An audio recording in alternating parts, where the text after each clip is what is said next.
build the best football team in the SEC Conference.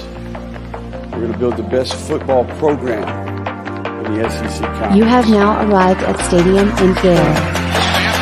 The kick, it's been blocked again! How about it? It's been blocked again! It's going to heave one deep down the field.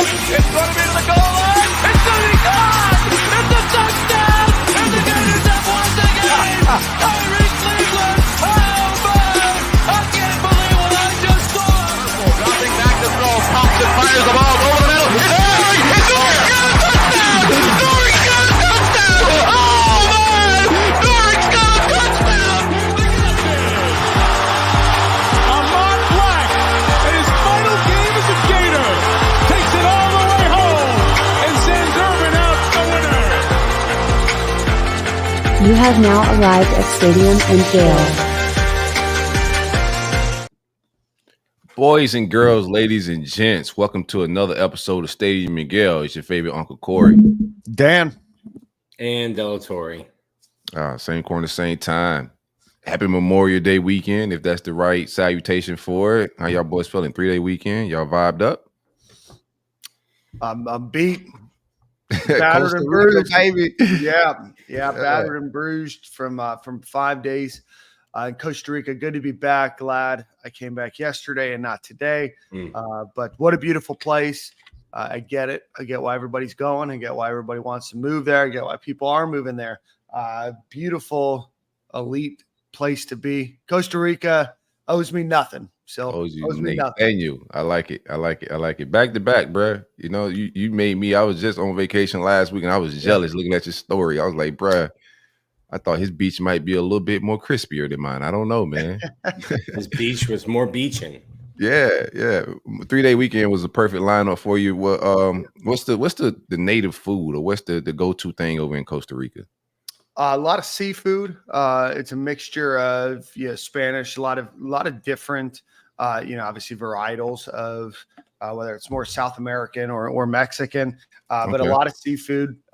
They cater more. We're in the San Jose and Jaco Beach areas. They cater obviously a little bit more towards your tourist, but they definitely are heavy rice, heavy beans, heavy Mexican style, right, with their own little flair on it. But I ate a lot of seafood while I was down there.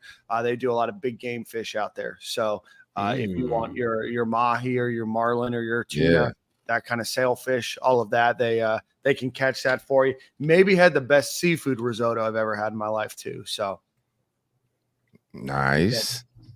The Virgin Islands is definitely Americanized. I know it's the U.S. Virgin Islands now, not the British, and it's definitely Americanized with some of the cuisine. So you got to go into the trap, into the real neighborhoods to find that authentic Virgin Island food, which I still don't know what it is. It just was Caribbean food in Virgin Islands. But I got to get to Costa Rica. Like I was telling you pre-show, I got an old boss that retired out there, and he seems to have a new young lady every week. He's having a great time. Nice studio apartment with an ocean view. It looks like the vibes, man. Yeah, I will say if that's what you're looking for, definitely Costa Rica could allow you to have as many different ladies you want in as many different times as possible. In fact, it can be a little overwhelming and cumbersome if that's not what you're looking for. It's just a lot. That's an industry that is very much encouraged down there. But we'll keep this a little bit more PG. You talking about polygamy? Polygamy? Not my interest, but I mean, there's just some wild stuff that you see down there, man. Wild stuff. You mean the polygamy industry? Like what industry are you talking? No, I mean prostitution, sex work. Yeah, sex work. The oldest occupation in the world. So oldest occupation in the world, man. Apparently, it's affordable in Costa Rica, though. But moving on, how was your weekend, Nick? Vibed out? Similar to Dan. Hung out with my parents. They closed on a new house. Similar. So I moved my office. My old office is set to be a nursery, getting kicked out of my office by my daughter. So I'm here in a empty house. We're going to continue working on the acoustics if I've got an echo here. But just moved all this stuff over yesterday. Like you downgraded in square footage. This house is actually a little bit bigger. This No, room is the a little room. bigger. What's your office? The room's bigger? Oh, the room's bigger. Okay. That's an upgrade then. Room's bigger, yeah. I had to get it. It's all wood, so I had to get like a rug. Might have to put some more stuff up on the walls, but yeah. It's a work in progress, the office. But yeah, similar to Dan. Had just a crazy weekend moving furniture. Moving furniture. You gotta hire like furniture movers now. That's what you honestly like we didn't, and just hanging stuff up on the wall behind me, whatever the handyman would have charged would have been more than worth the aggravation of hanging stuff up. Like I don't think it's all straight, but at the point when everything was up, I was done. I'm over it. If it's not straight, that's fine. As long as it doesn't fall, we're good. That sounds like my handyman vibes. Yeah. Everything over here is hanging on the thread. I'm good at a bunch of things. I'm not good at manual labor. Like we can pick stuff up and move it. When it comes to hanging a TV, like Geek Squad's coming to hang the TV in this room. Not going to do it. Not going to mess with it. Got a great Memorial Day sale on the TV. Don't need to have it fall off the wall because I didn't hang it up right. Yeah, the people that like I had a friend come over one time. I was getting the TV hung. He's like, "Bro, you can't do that yourself." I don't want to do it myself. Right? Bro. Yeah. Like, could I like get a YouTube and do this? Yes. Like, sure. I'm not. Sometimes it's just not worth the hassle. You know what I mean? Yeah. Get in, get out. It's done right. Yeah. Listen, we work hard to make money, and I will spend some of that money to have somebody else hang some stuff up on the wall. And I'll offer him a cup of this scotch when he's done, you know? Yeah. Hey, I'm going to start drinking while you work. I got a glass for you when you're done. Correct. That's right. And you met a new handy friend. I didn't do much this weekend. I did do a lot, but not my normal Memorial Day weekend vibes. It's just been on daddy duty, track practice. My son hit weights for the first time this weekend, you know, so we're looking forward to that this summer. Taught my daughter how to drive, you know, went on the highway a little bit. Not on 95, but Okeechobee, Jog Road. If you're from West Palm, you know the vibes. But her first time out on the road. So just been a lot of that, man. Just been chilling, relaxing, and spending time with the family, kids, bro. That's awesome, man. It's been fun to watch her grow. My first time on the highway, my dad, we were up in Jacksonville, or in St. Augustine, had to drive to Jacksonville. So I had to get on 95. Dad's like, hey, we're driving from grandma's house to aunt and uncle's house. You get behind the wheel. Out of nowhere, a typical Florida apocalyptic rain starts. And I'm on I-95, 15 years old, learner's permit, first time on I-95, and you can't see the car in front of you. Yeah. I'm white knuckling the steering wheel. I can't even imagine how terrified my dad was. We should have pulled over. But now, dads be chill. Dads be like to the point where it's like, all right, you got to learn, or we both die trying on some 50 Cent vibes. You're gonna have to deal with this at some point, right? Yeah. I was at the park. First time I went on the highway was after I got my driver's license. I was like, I felt like this should have been a prerequisite for me getting it. But but I think I told you guys the very, very first time that I drove on the actual road, I had a fire truck pull out right behind me and nearly killed me and my dad. So this is absolutely bonkers. Yeah, we didn't plan. Think about that all the time. Every time I see a fire truck behind a car that's not me, got trauma. Hopeful that that's not a first-time driver on the road. You know, people do not be knowing. I feel like I need one of those signs that said like driving student type thing. You know, we was at the park and I was just having their park. That's what we've been practicing like the last couple of months in the park. So we got to the edge of the park at the stop sign. I said, "Yo, bust this right out of here. Let's just go on the highway. Let's do it." And it was kind of like surprising. I knew I was going to do it the entire time, but I didn't tell her. But she handled it well. Let's talk about some Gator sports and whatnot. Let's talk Gator sports. A lot going on. Let's see. Why don't we do this? Let's give a quick shout out to the women's softball program. They beat Baylor this past weekend in Gainesville to advance to the College World Series, where they will play Oklahoma State. Shout out to them. Won game 1 on Friday, lost game 2 on Saturday, but ended up turning back around and winning the game yesterday, up 4-0 pretty quickly in the game. Surrender 3 runs, and then they score there. I think it was in the bottom of the 5th to then ultimately advance. So it's been a roller coaster of the last couple seasons for them, but it's awesome to see them put everything together, especially towards the end of the year in advance to the College World Series. So want to give them a quick congratulations. Also want to give the men's golf a congratulatory high five so far. They are in 8th place going into the round of the 4th round of the NCAA National Golf Tournament, which is happening in Carlsbad, California. They made the top 15. There's a cut line of the top 15 teams after round 3, and then they're heading into match play round 4 today. And then as teams advance from here, they'll go into quarterfinals, semifinals, and then finals over the next couple of weekends. Also want to give a quick shout out to the women's gymnastics program, who is receiving a transfer portal edition from the Pac-12 Gymnast of the Year, Selena Harris. She entered the transfer portal a few months ago, announced over the weekend that she'd be joining the University of Florida. Add her with the rest of the squad. Again, it looks like Jenny Rowland's team will have a fantastic squad for gymnastics next week. And then finally, we'll talk about it a little bit more, but Will Richard has decided to pull his name out of entering the NBA draft and will be turning back to the Florida Gators this season. And we should hear news about Walter Clayton Jr. Here soon.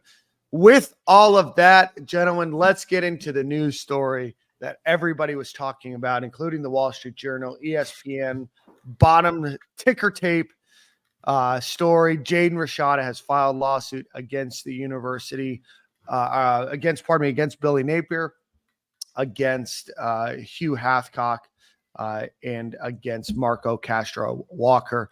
So, Nick, it's been about 5 days since that news came out, 6 days now. What can you tell us, and what can we glean from this story thus far? Well, this first, I can save you some tin foil if you're sitting at home shaking your fist at Kirby Smart. You don't need to make a new hat. I didn't get that. Like, why everybody was mad at Kirby? Like, Kirby, yeah. Because legal team or something.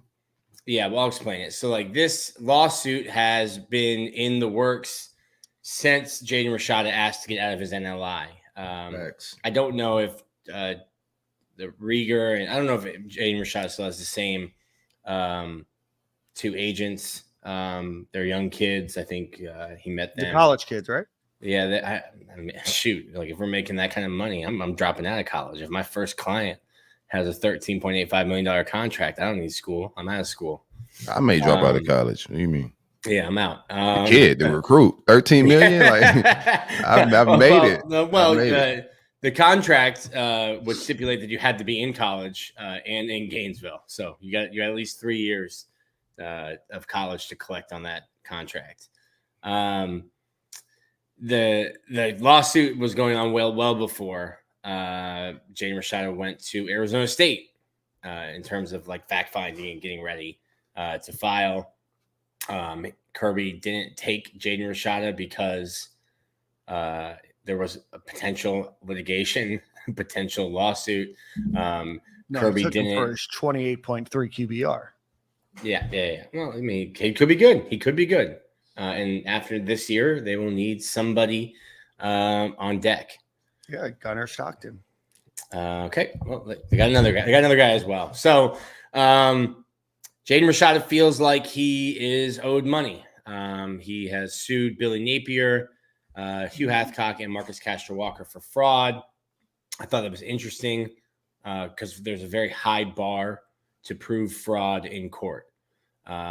Essentially, the Rashada and his legal team, Rusty Hardin, who has represented Roger Clemens, Allen Iverson, maybe Adrian Peterson, has represented a lot of athletes in court. Will have to prove, if it gets to a trial, that Billy Napier, Marcus Castro Walker, and Hugh Hathcock conspired together to defraud Jaden Rashada out of any sum of money. I don't think, from talking to several lawyers, don't think that it gets to that. Most cases, and when I say most, I mean more than 95% of cases like this settle before it goes to court, because either side, even if you think you have an ironclad case, you go to court and you're leaving it in the hands of a judge for a bench trial, or leaving it in the hands of 12 individuals and how they see the evidence as it's laid out in court. So I would expect that this settles out of court. The Rashadas are, I think, suing for 8 figures. Yeah. And, when you settle, you typically, nobody is happy. It's just a palatable number for both sides. Yeah, so that's where we find ourselves. And now I don't even know if we get to the discovery part of this. I think that there's a lot of desire probably on both sides. Yes. Because remember, there can be, while there's probably information that Florida doesn't want to come out, obviously there's a discovery on the opposite side. I don't think Miami wants discovery to come out. I don't think Miami wants discovery to come out. I don't think John Ruiz wants discovery to come out as a CEO of a publicly traded company. I think that there's a lot of other schools that you probably don't want this to get to discovery, not including the University of Miami, the University of Florida. So I would imagine that this gets settled relatively soon.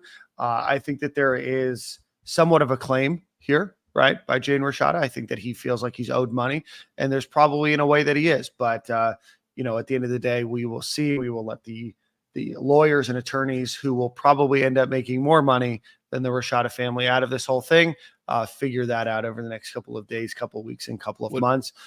Go ahead, So. What do you guys think? Like after the lawsuit, how everything played out last winter, when he signed the letter of intent, didn't enroll. Now we have the lawsuit, and kind of some information on what kind of went down negotiation wise. Like, what's you guys' overall opinion? Incompetence on our end, misunderstanding. Like, what are you guys gauging on this? I think you have a case where trying to keep it PG. You have a case where there was a billionaire who was openly thumbing his nose at the NCAA. They get a basketball kid to commit, and in the kid's commitment tweet, he thanks Life Wallet as a company for his NIL deal, which would seem like it was an inducement. In order to hide that it was an inducement, the CEO of that company replied to the tweet with, "Yes, we're happy to sign him to an $800,000 deal and a new car." Just telling the NCAA, hey, we are inducing players to come here. What are you going to do about it? I think you got a situation where there was a booster at Florida who got tired of losing to Miami and said, let's get a win. What does it cost? You make it happen. You get the public headlines. Everything's great. Then it comes time to start paying and you don't want to. And your name's not on the contract and you say you're not going to, which is what led the initial contract to be legally terminated. And I think you see that the Gator Collective and Eddie are not mentioned because they went by the rule of the contract, by the letter of the law, and that contract is legally terminated. So they're not included in the suit because that would have gotten thrown out pretty quickly. So I get it. If somebody offered me significantly less than Jaden Rashada was offered, and I didn't see a penny of it, like that Denzel Washington interview where he's like, listen, I'm leaving with something. I'm from around the way. I'm leaving with something. Like I was promised $13.85 million. I'm not leaving with just the bike that I got in Tempe, Arizona. There's no shot. I'm gonna be honest. That's crazy. If all of that is true, if he was offered $13.5 million, whatever the 13, he was. We've seen the contract, right? Mm-hmm. So if he was offered that, and then the rug was pulled from under his feet after signing a letter of intent, that's an insane look on our behalf, on whoever facilitated the deal, contract, or however that may go. I wonder what the NCAA play is in a situation like this. The NCAA is cooked. Yeah, the NCAA is not allowed to make any punishments right now based on NIL because of that Virginia and Tennessee lawsuit. Gotcha. So this is crazy. Florida, let me tie all this in together. Florida was being investigated. FSU got sanctions because a coach took a kid gave him a ride to meet with the NIL collective to discuss. They sanctioned themselves. Yes, to avoid NCAA sanctions. Now FSU is appealing their sanctions because they sanctioned themselves with. Is appealing their sanctions because the NCAA is not investigating Florida. Yeah, because they got their asses kicked in court by Tennessee. Yeah. So Florida's off the hook because Tennessee beat the NCAA in court. Everyone's off the hook. The NCAA and the House just settled this multi-billion-dollar lawsuit. If you played a college sport from 2016 till now, you've got some kind of settlement check coming your way. We're moving into an area where next summer, fall, schools will be able to pay players on their own. I don't think that's going to make collectives go away, but like the NCAA it doesn't really have any ground. They're standing on quicksand if they're trying to, lobby sanctions at Florida at this point, I think. I just like that the Clown University sanctioned themselves in the Panhandle. Like everybody else. You try to sanction yourself so that the NCAA says, hey, look, they're working with us. They're policing themselves. We'll go easy. We accept your sanctions for yourself. And now it's like pleading guilty in court to like conspiracy and murder, and then everybody in the crew get not guilty. And you're like, what the hell did I plead to? I'm the only one that's going down here. But like I said, so if it gets to court, because they said fraud, you have to prove that the three defendants in the case worked together, that the money that they promised you, they knew they were never going to pay you. And I think the bar to prove that is very. I don't think that's hard to prove though. Like it is. You have to prove, find text messages, recordings that, hey, it doesn't, like Billy Napier telling Hugh Hathcock, just tell the kid we're going to give him $100 million. We're not going to pay him a cent, but he has to sign. And once he's signed, he's stuck. He's with us. You'd have to prove that there was no good faith on paying him any of the money that you said you were going to pay him.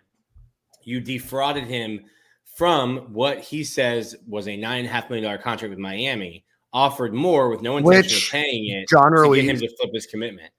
Right. Which John Ruiz also said did not exist publicly. So there's a lot going on there. John just said it's not 9.5. It could be 9.4999. Understood. Which is not 9.5. But what the document says, what the allegation says, is a $9.5 million contract with Miami. So there is some information here, and that is probably why Miami also does not want this matter to make it to court. And then the last point is, it obviously makes headlines. A suit is just allegations. There's no evidence. You don't need to provide any evidence for these allegations, and no evidence has been. When you're trying to get a lawsuit, you want to put as much in it as you can without showing your whole hand, because if you don't put enough in it, a judge can dismiss it right away, and you have to start over. Well, why are people mad at the Rashadas? I mean, they're doing what any parent would do in that situation, right? It's fans, yeah. I think fans keep saying like UF, right? Yeah. Fans just keep saying like, "Oh, this is a money grab." The money was offered. Yeah, we just accepted an offer, and then the offer was pulled. So like, we feel wronged. I believe the kid, but it ain't what you can believe. It ain't what you believe, is what you can prove in court. Yes. But I definitely believe the kid. Both sides offer some ridiculous contracts because of ego. There's a lot of ego involved in all the NIL, the Twitter, the trolling. I think some of those people got caught up in the message board drama and the recruiting drama and overpaid this kid because that number sounds absolutely ridiculous. Yes. But it was offered and then it was pulled. So I don't know why people are mad at the actual kid and his family. They're doing what they're supposed to do. That don't mean they're gonna win though. Yeah. What happens with Marcus in this whole Marcus? Castro. Correct. I know Billy got UF lawyer, so he should be fine. Is Marcus taking a public defender in this, or like who's backing him? Because he was a UF employee. He was. He is no longer, but he was. Have not been able to reach Marcus. Witness protection. No. He I believe is representing, starting an agency representing kids, including one who might have just committed to Florida. That makes sense. I'm going back on my my connection here, Nick. The Arizona State connection, right? Might be linked to the latest Gator. Might be latest. I mean, but covering Florida is like being a TV reporter, but I only cover days of our lives. I'll be honest with you, Nick, brother. That's a rough way to start out an NIL agency. That'd be a couple days of PR. Couple days of PR. They has PR? Yeah, it's just not good. You know what I mean? If I'm trying to deal with NIL and have kids put their faith in me to help guide them and navigate them in the right direction, having a lawsuit that kind of does the exact opposite of that might not be the best first day for me. But, I don't know. I guess we'll see, and I don't know what, there's a lot that can come out of a settlement in terms of where that money comes from, who's owed that money, what kind of response, what kind of protection does Marcus Castro-Walker have as a former employee at the University of Florida in terms of taking out his personal money? How would that money be divvied out as a responsible what's the responsible stipulation that person owes? So it is a very interesting little time. We don't know a lot of the details, right? Because we only know this part of what the original suit is. And then I would imagine that we will find out in the next couple of months. These things don't move quickly. They do happen slow. I know that there was a question about why did it take so long? These things they take a while. It started right away. Like, behind the scenes, we've all been talking about like the NCAA and the lawsuits that's going to probably ensue. I think we even spoke about it on the show after it happened. I'm pretty sure Nick spoke candidly about possible people being sued, University of Florida being sued, possibly in the situation, and it's a lawsuit. And again, I see people in the comments, but like, take your fandom out of this. Like, what would any parent do if their kid was offered $13.5 million? Does he deserve it? Who knows? Like, but he was offered something and it was pulled up from under him at the last minute. Any parent would do that, bro. Like, parents are passionate about their children, or they should be, but I don't think they did anything wrong. I think that it's important, right? I know Tawan is mentioning this about Tawan gets shots up every Monday in the comments section. Yeah, MVP, heavy espresso. I don't think the question necessarily is whether there was out clauses or not, or whether the stipulations that are in there exist. We're not saying that we know the full story of everything. We're not saying that we 100% say that this is an ironclad lawsuit. And I don't think anybody on this show, despite what Florida Boy has said, I don't think we're siding with the parents. I think that we are taking the side of they think that they have an opportunity to sue the University of Florida and, Billy Napier, Marcus Castro-Walker, and Hugh Hathcock. I don't think that we're taking anybody's side, or we're saying that these things don't potentially fall apart in court. I think we're just trying to say, hey, this is what they believe. They filed lawsuit. This is what they believe. They are taking the matter to court. I don't think anybody has taken Jaden Rashada's parents' side as a layout of all claims. These people aren't. And then like the wordplay, like I don't want to get into too much into the comments, but the wordplay is ridiculous. Like pimping out their son. These people aren't pimping out their son. These kids, they invested in their kid. They put him through a lot. He incurred a certain amount of value in the recruiting process. Contracts were offered. This is business. This isn't pimping out your son. This isn't bag days of old recruiting and a coach doing something or bag man doing something illegal. This is just business. And in business, lawsuits happen if contracts and fallouts happen. This is just regular business. This is not pimping out. Why we need to question whoever thought this kid should get $13.5 million. Why was that ever put on paper? Yeah.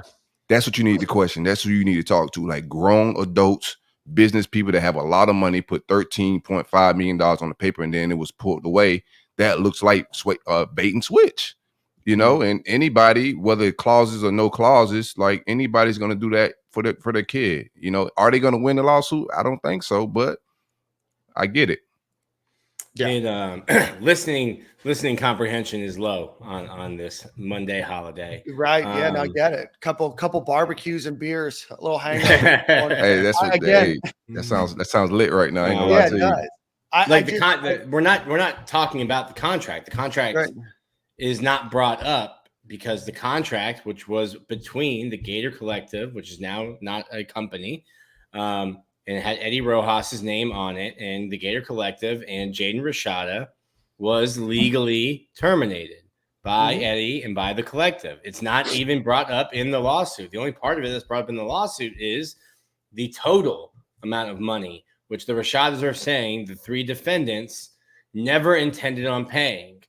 That will lure before actually. I mean to cut you off. Go ahead. My bad. The 3 defendants, only one of them would be the one that would have promised to pay or would have been able to pay that money. Billy Napier doesn't make enough money a year to pay that settlement out. Billy Napier would be paying half of his salary to pay Jaden Rashada that money. So he wasn't the one, and illegal, wasn't the one that was going to be paying the money. So like the listening comprehension, we're not taking sides under this, just laid out what the claim is for, even said the claim lawsuit is just allegations without evidence.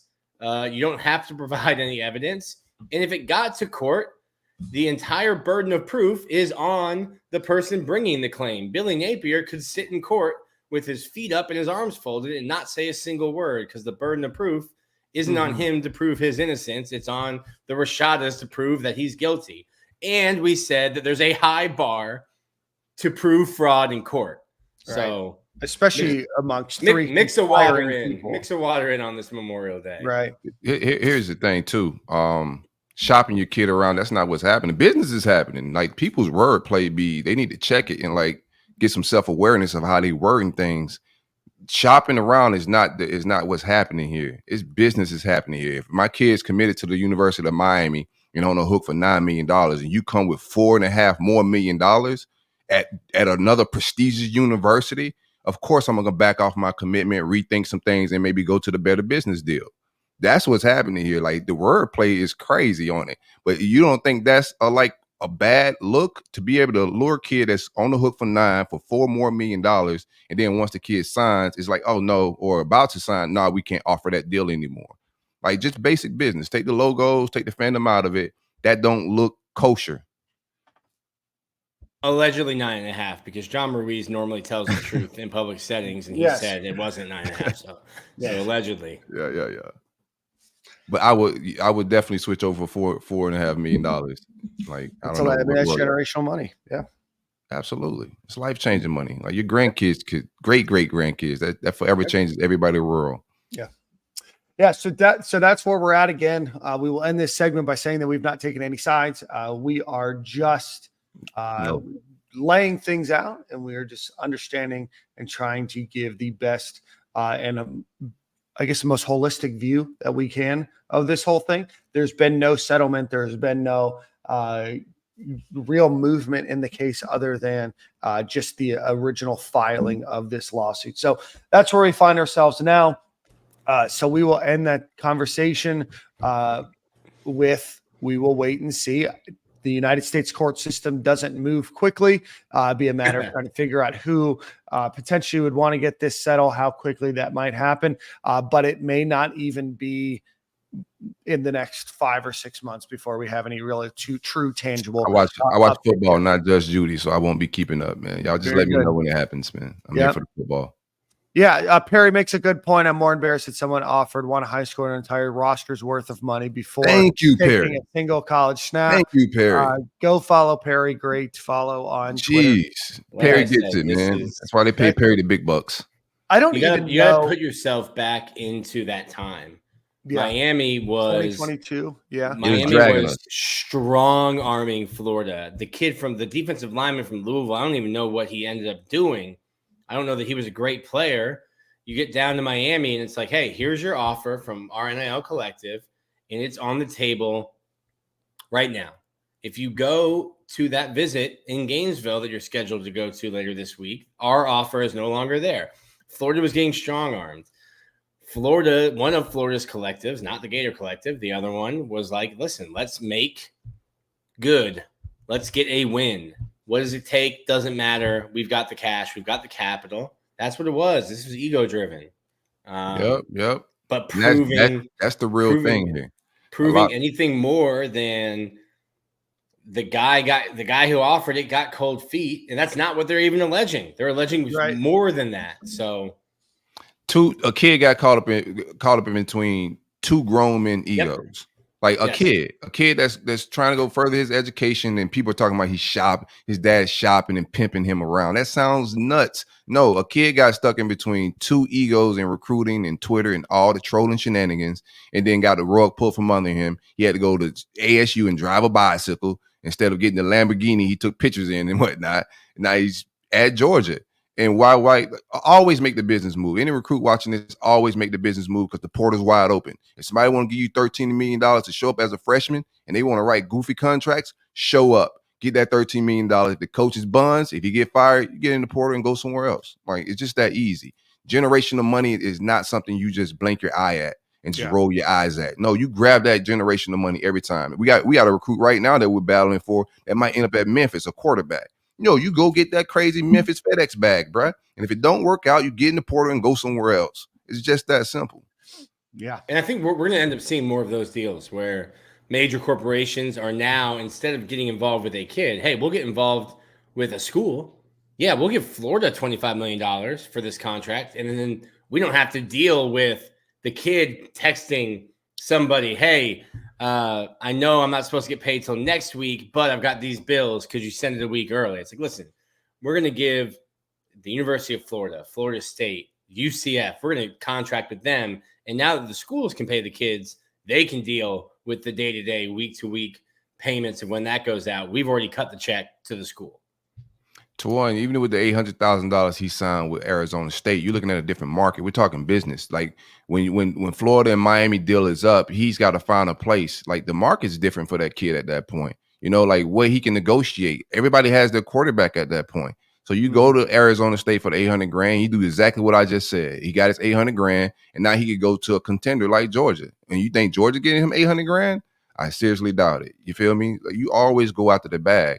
But the kid was put in a terrible market, in a terrible position, so they had to take $800,000, and now they want to sue for the difference. That's why they're in court, because he had to take $800,000. Yeah, no, you're exactly right. There's a lot of comments here about chasing team fandom. Jaden Rashada was not a fan of the University of Florida growing up. Just trying to go through here. Everybody should be looking after the kid. Best fit, not millions. I mean, $13.5 million is literally fits pretty well. Everything fits. Everything fits. This custom make everything. Yeah, it's custom. Yeah. It's tailored. You mean fit? It's tailored. Nothing's ever fit as well. Yeah. So that's where we're at right now. You know how much money that is. Like, are people kidding me right now with fits and whatnot, bro? Like the portal's wide open. People of money. That is a ton of bread. We're just at a point where like everything is tribal, and whether it's politics, it's sports, it's I'm team blue, and if you're not team blue, then you're wrong, and I'm going to tell you you're an idiot. It's like, listen, somebody made a mistake in even offering an 18-year-old kid nearly $14 million to play college football. You don't need to do that. Locker room, but we haven't seen deals even come within 9 figures of or 8 figures of that amount of money. Yes. Yeah. Like this is by far the biggest deal that I have ever seen by over $10 million. Like publicly. Yeah. Even privately, we're not hearing those kind of numbers being thrown around. Bro, how sick was Reggie Bush before they gave him his Heisman back? How sick would Reggie Bush be reading this story and being like, are you crazy? That's what they're getting paid now? I can't get my damn Heisman back, and that's what they're paying these kids now? 13.5 is crazy. I don't know who thought that number. 13.8. That's almost 14. You're taking the tax out. You're taking the taxes out before reporting the number. So in Florida? So tax setup? Oh my God, that's a blessing. I'm going to say something real quick. So is Rashada taking the bicycle to court or the Uber? So football wise, every QB doesn't fit every offense. We can agree. My kid will make his own decision based on football, not the highest bidder. But there are 130 FBS programs. Each school has 4. quarterbacks on it, right? So let's just say there's about 520 quarterbacks right now in college football. How many quarterbacks do you think out of that group will make more than 13 million? Bruh. Maybe 5. Single percent. Right? Maybe a decimal percentage. Maybe 5, maybe 6. Could you imagine telling your kids to not take that at 18 years old? Like, bruh, like, what are we talking about? Yeah. This changes everything. This changes like our resources, like our trajectory as a whole genetic pool. Are you kidding me? 13, you better take that like yesterday, son. Mm-hmm. What was DJ's deal? Not close. Not anywhere close. All right, guys, let's get into. He's making great money. Yeah, he'll do fine. Them deposits is crazy. Deposits is crazy. Fine. Yeah. It's gonna be. I think it eventually gets to that point once he's a starter. But nobody gave him 13.8 coming in. That's nuts. Nuts. Absolutely nuts. All making right, more a month than most of us will see in a year. Yeah, good money. Yeah, Florida's not broke. He's doing all right. Florida's not broke. All right, Nick, let's talk a little bit about it. I want you to, well, actually, before we do that, let's give a quick shout out to our friends over at Home Field Apparel. Visit homefieldapparel.com. They had the pullovers, which are baseball jersey style, right, Nick? That's what we're supposed to call them? Pullover? Yeah, pullovers. Right, cool. When I get my pullover, Nick got his. I got mine. I didn't get mine. Nice. So that ain't fair. Should have worn it today. Dan didn't get his. I was about to pull my black card, but Dan didn't get his either. So so pullovers, they have a new hat as well, and about 20 different items that you can choose from. Go check out homefieldapparel.com. Use promo code Stadium and Gale. You'll get 15% off of your order. Again, homefieldapparel.com, promo code Stadium and Gale. Nick, over the last few days, you got the chance to hang out with the strength and conditioning staff at the University of Florida doing some exclusive work. Give us an update on that. Yeah, appreciate Florida for letting me in. I've been this story had been in the works for a long time. I was supposed to originally interview Craig Fitzgerald. Obviously, he left. Is at Boston College now, so it's kind of gotten pushed down the line. But it worked out for me. Was able to interview Tyler Miles, Jake Sankel, a couple of Florida players, sit in and watch a lift and a run. Got to see everyone's favorite player, Cormani McClain, go through his first UF workout. Good times. It's interesting to see how everything is set up. Jake Sankel is, I think Florida's one of 3 that has their nutritionist also on the strength and conditioning staff. So he's not just the dietitian, the nutritionist. Instead of it would just be like their own thing. Like you're the nutritionist. Gotcha, okay. But like Jake Sankel is the nutritionist, but also is on Tyler Miles' strength and conditioning staff. So when the team is working out, he's leading a group. Like he's going through and leading guys through a workout. I think it's interesting that talking to Tyler Miles, he is young, in great shape. Sometimes you see strength and conditioning coaches, like a couple of McElwains, that maybe you don't think can go through the workouts that the teams are going through. Oh, yeah. Yes, that's right. Tyler Miles is doing the work a week ahead of the team and then changing what the workouts are based on how he's feeling. What did it feel like to go through that? Hey, maybe I'm a little more sore than I thought I would be. 2 days later, let's tinker this. So he's going through the program that the team is doing a week ahead of them, changing things. I also think having Sankel there, he's holding the guys accountable. You know, it's not just like, hey, you weigh 160 pounds, we need you at 185. And in a kid's mind, that might be like, how the hell am I supposed to gain 15 pounds? Well, your nutrition program has goals for you every week.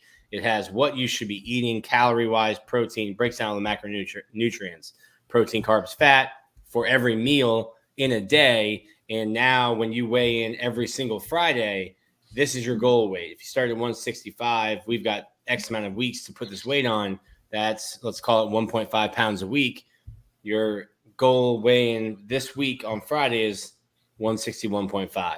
And if you don't hit that, if you're under it, we're going to be doing a heavy sled day at 6 a.m. on Monday because you missed your Friday weigh-in. And if you're trying to lose and you haven't lost the weight, well, Sunday, Saturday morning at 6 a.m., we got some extra running for you. Monday morning, 6 a.m., we got some extra running for you. So there's a week-to-week accountability with the nutrition side of things. It was cool to kind of, get behind the curtain and see everything that goes on. And everything is like data and number driven now, which is interesting to me because being a baseball guy and seeing how analytics have changed that, I think a lot of the thought for football is just run in the weight room, pick up heavy shit, put it back down, and do it over and over again. But there's reasons and analytics and data that drives every decision that they're making inside the weight room and in the nutrition office. I gotta see, like, on the field, we didn't look to me like a big football team, like a SEC powerhouse, lean on people type of program. And I know this staff all the way around is super data driven, analytically driven. So I want to see how we look on the field. Do we look bigger, stronger? Are we pushing people around? Are we getting pushed around on the field? Because the data and also, like, how different were you around the last scrim staff, Nick? Like, how different are the workouts? I didn't get to see a full workout. Zach was able to when Mark Hockey was running it. Everything from the players,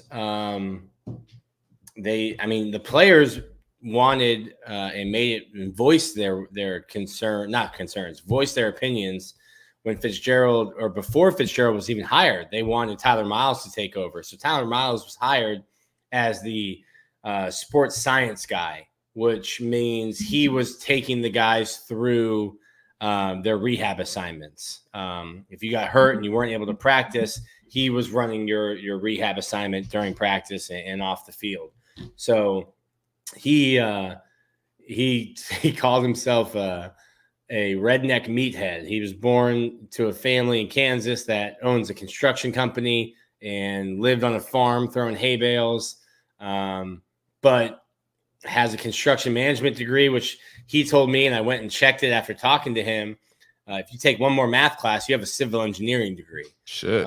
So construction isn't, it's not like a, you need to take that class, bro. Not a dumb major. Yeah, not a dumb major. A lot of math, way more math than I can comprehend.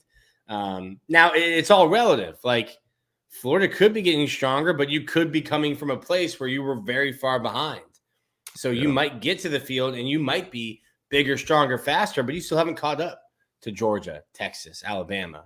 That might take more than 6 months. It ain't even about catching up for me. Like, I want to see what the guys that we've recruited, because I think Billy, he's recruiting similar to what Nick Saban did. He tried to get guys at their peak. Like, he's not looking like trajectory, like what their ceiling looked like.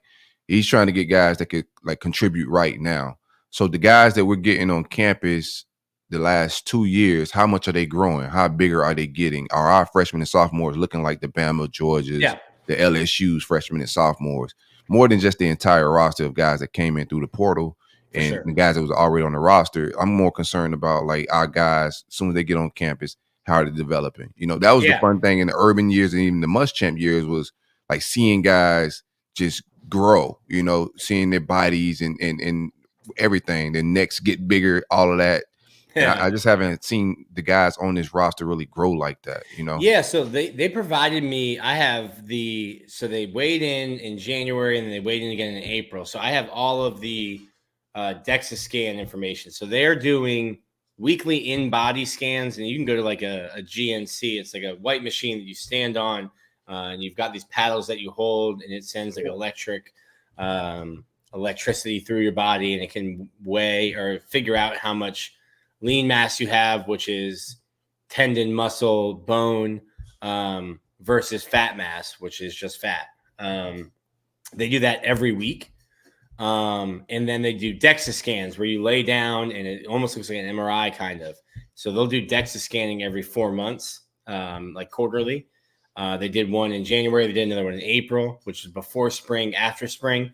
So I have all of that information across the board.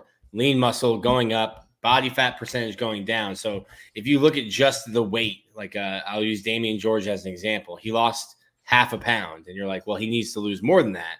But if you break the numbers down, he lost 17.5 pounds of fat and gained 17 pounds of muscle. So the weight looks like he only lost half a pound, but the body composition, which is what you're talking about, Silk, when you start to see guys fill out their shirts differently, the body composition's way down. So that's what was really interesting to me, to see guys like Sharif Denson only gained a little bit of weight, but if you look at how that weight is distributed, Sharif Denson looks completely different than he did last year, because he's gained 10 pounds of muscle while losing, 12 pounds of fat. So he's only gained 2 pounds, but the weight and how it's composed is significantly different. And this is just 96 days.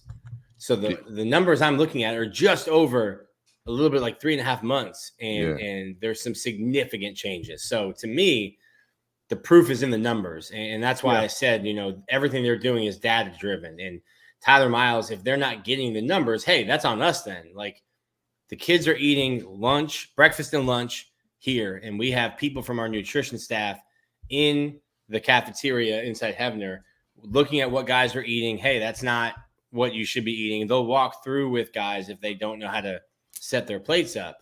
So there's a lot of accountability being put on them through the staff, but also, like, listen, you don't have to eat dinner here. We hope that you're making the right decision for dinner and not getting, 2 pizzas. But the numbers that were provided to me, seeing the guys go through the workout, like, nobody fell out of the workout. It was a brutal leg day that I was watching, and no one fell out. Spirits were high. And this is the time where spirits might not be high, because you're a very long way from fall camp, from summer camp.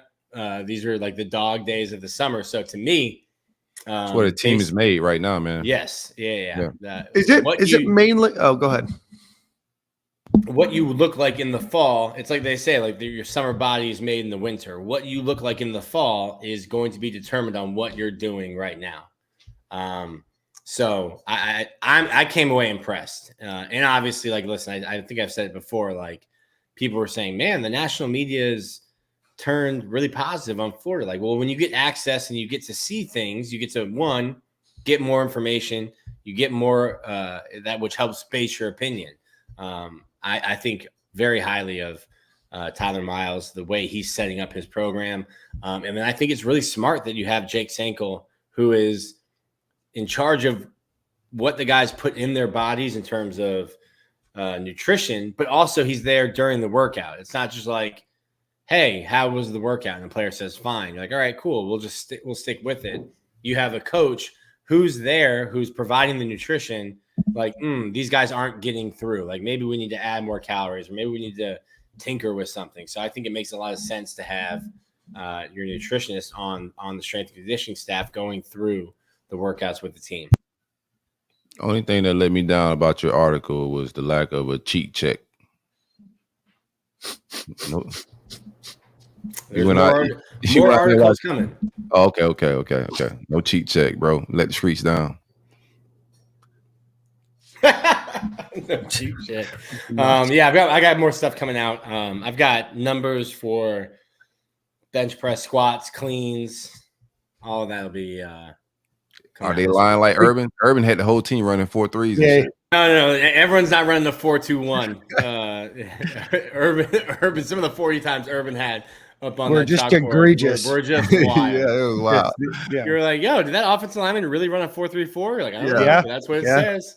I seen Pouncey pull before, bro. It might be right. So Nick told me beforehand, and we'll tell you after the show, who's your guess of who the 2 fastest players on the team are? And then we'll tell you after, so we don't ruin the article. 2 fastest players on the team right now, I would go. That's tough. Be real with you. Let me get Hawkins on that. Tank? I got Tank on that. Okay. Some speed, bro. Then shit. Defensive side of the ball. Defensive side.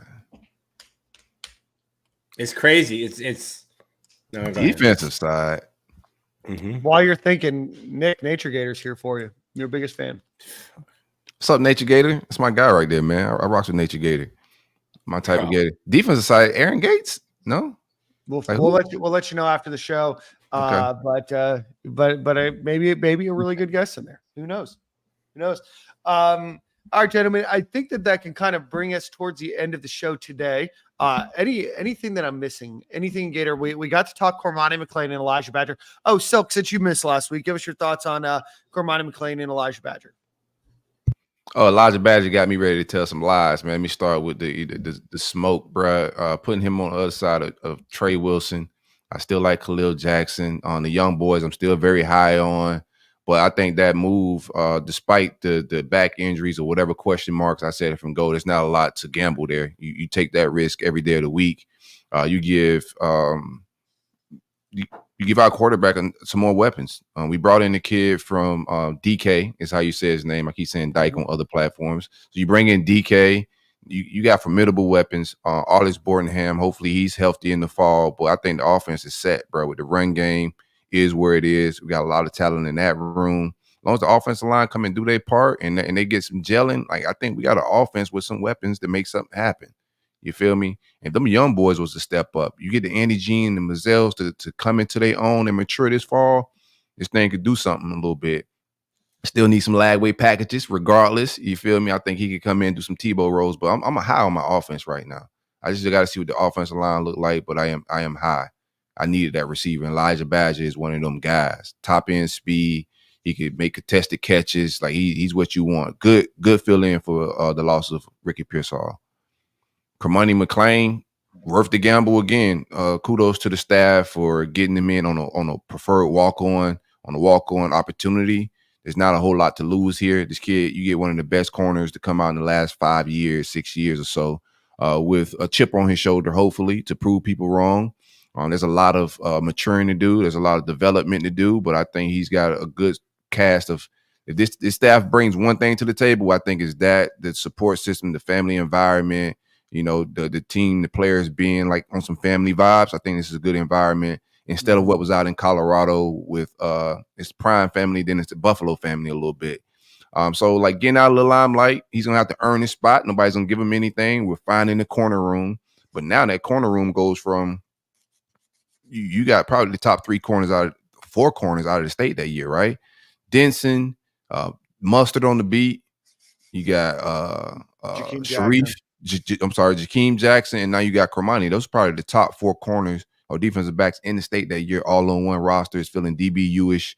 I just want to see the kid develop, come into his own, grow. We should all be given that room to grow and develop. That's what this is all about. That's what we sell in living rooms.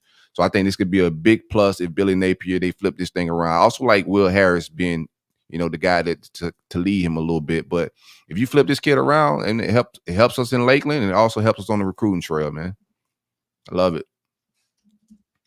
Now you got to get to work. And my son loved it, bro. We drove all the way out to the Lakeland commitment, man. My son's a big Cormani fan. So we drove out there, me and my son. He committed to Miami at the time. And we had to drive all the way home. When we started getting the rumors that he was coming to Florida transfer portal, I sent my son a text saying, "Hey, bro, what did I tell you? Like, that kid is not going to end up at Miami. When he went to Colorado, I said he won't end up there. It wasn't good fits. I think he's where he should have been from go." Awesome. Well, we appreciate that. There was a question here of how many years does Elijah Badger have? I believe he has 1 year of eligibility. I think he has 2 to play 1, but he has 1 year to play football. Yeah. I said that last week. I was told I was wrong. There's a couple different articles out there saying different things, but it's our understanding that he has just 1 year left to play, and there's Tawan saying that he has 2. So, all right, let's get one final ad read. Silk, you have the song of the week, so think about that. As always, one more thing for I know we're up against it a little bit, but I do like that the NCAA is going back to pay kids for 2016. Nick mentioned it earlier, like more just generation of money. You're getting your just value from those days. I podcast on the main show, Flow Factory, with Amon. He's super excited about that. He's getting some feedback on that as well on his side. But it's life changing for these kids, man. Like all that money means something. You could be a kid like Amon that goes a top recruit, breaks Michael Irvin record your freshman year. Your sophomore year, you're looking like a sure first, second round pick, and then you got an injury, life changes, and you just got to go get a regular job and figure out life a little differently. So all that money counts, man. Like it ain't just about just a green dollar. That money is resources, is power, is good doctors, is good education, is good neighborhoods, is good schools. It ain't just a green dollar that you go buy nice shoes and a car with. It's resources and power. Right. Badger enrolled and played in 2020. That year obviously doesn't count. 21 was a freshman, 22 was a sophomore, 23 was a junior. Right. So he can redshirt. That's what we said. He's got 2 years to play one. Correct. Mm-hmm. I get the mix up though. Yep. No, it happens. It happens. So the court case, the House versus NCAA class action lawsuit, said that there is going to be $2.75 billion paid in back pay damages that the NCAA will owe to former NCAA athletes. There will also be a revenue share model where colleges will be able to pay up to $20 million a year. I'm very curious how they got the up to $20 million piece, and I don't even know if that's going to stand the case in court in terms of putting a cap on potential future earnings. I don't know if I've ever seen that in a tort deal, say that you can only cap that at a certain amount for the future. So we'll see what that says. But ultimately, this gives the opportunity for the university to start paying players as well, and you can from the university. You can put a cap on that, but it's America. This is capitalism. You can't tell a person how much they can make. Yeah. So they can get other revenue streams. So you're still going to have collectives. You can still have Neutrogena say, "Man, that guy's got some luscious hair. What if we got him to promote our shampoo and conditioner?" You can't cap that. You can still go outside and make money, but you could have I guess you can call it a soft salary cap. It might be a hard cap for what teams can pay. It's also going to be really nasty work because you're going to have, I think, a school like Florida, which has 21 teams. I think they'll be fine. The University of Florida will make enough money, but you're going to lose Olympic sports across the country. Schools will not be able to fund football, baseball, basketball, women's swimming, women's track, equestrian, archery. These are real equestrian and archery are real college sports. You can go to college for free. What's the definition of real here? Hey, go ahead, finish. But Title IX means if you give more scholarships to a men's sport, you have to make that equal for women's. So I think you're going to end up losing Olympic sports at some schools across the country, which sucks. Obviously football is the moneymaker, the driver, but you're talking about kids who play sports that maybe aren't on TV, but get to go and get a college education to play that sport. So it might not be at our attention, might not be what we're looking at, but some of those smaller sports have changed lives because you end up getting a degree from a school maybe you wouldn't have been able to. Maybe your family can't afford to send you to college and you weren't going to take out a ton of loans, but you were really good at a sport and a school gave you a scholarship for it. So there's a lot of stuff that the schools are going to have to figure out how to do it. Shout out to the lacrosse team. That's a sport at Florida. They made it to their first Final Four, fell to the number one team in the country, Northwestern, who I think are also the defending national champions. Northwestern lost to Boston College in the finals. They blew a 5-0 start to the game. But lacrosse is a sport.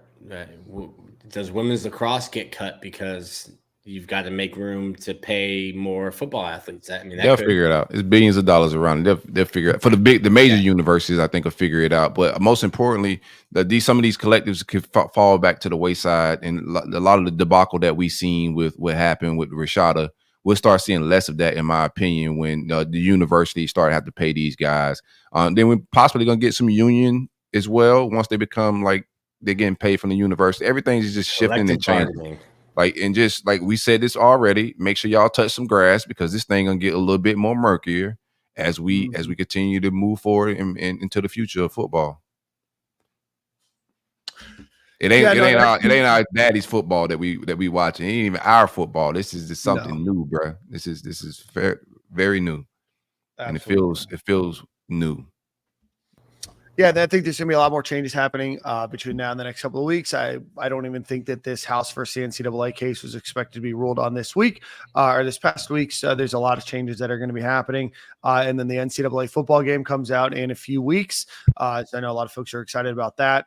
Players will get the opportunity to get money from that as well. But looking forward to running back with the Florida Gators, maybe winning a national championship. So let's give a quick shout out to our friends over at Alumni Hall. Go visit alumnihall.com or go visit them on Archer Road in beautiful Gainesville, Florida. Go tell them Stadium and Gale sent you if you're looking for a polo t-shirt, anything related to softball, baseball, basketball, lacrosse, swimming, diving, track and field, whatever it might be. Go check them out. stadiumandgale.com. Not stadiumandgale.com, alumnihall.com. Alumni Hall in Archer Road in Gainesville. Let them know Stadium and Gale sent you. And Silk, you have Song of the Week. Before you do that, everybody, if you're watching, hit the like and subscribe button. Appreciate each and every person that does that. Share with your friends and family. And Silk, take us out. And I hope everybody has an enjoyable Memorial Hey, man, appreciate everybody for hanging out with us today in these comments. Justin, Tawan, Smokey Gator, Nature Gator, everybody that's hanging out with us each and every show. We appreciate y'all. Bam, Raw Dice, you as well, my dude. Each and every Monday, y'all pull up with us. Rain, sleet, snow, we're gonna be kicking it. JB, who else? Did I miss anybody? Michelle, I think I got everybody. Harrison Sanchez. Yeah. What up? All right, let me get my song in. I'm gonna go with some reggae. I'm just feeling super reggae vibes. That'd be my vibe on the holiday. So I'm gonna go Life of a King by Luton Fire. Awesome. Well, we will see you guys at the same quarter, same time next week. Hope everybody has a great Memorial Day weekend. And thank you for those who served and died for our country. Already. And we will see you guys next week. Thank you, guys. America.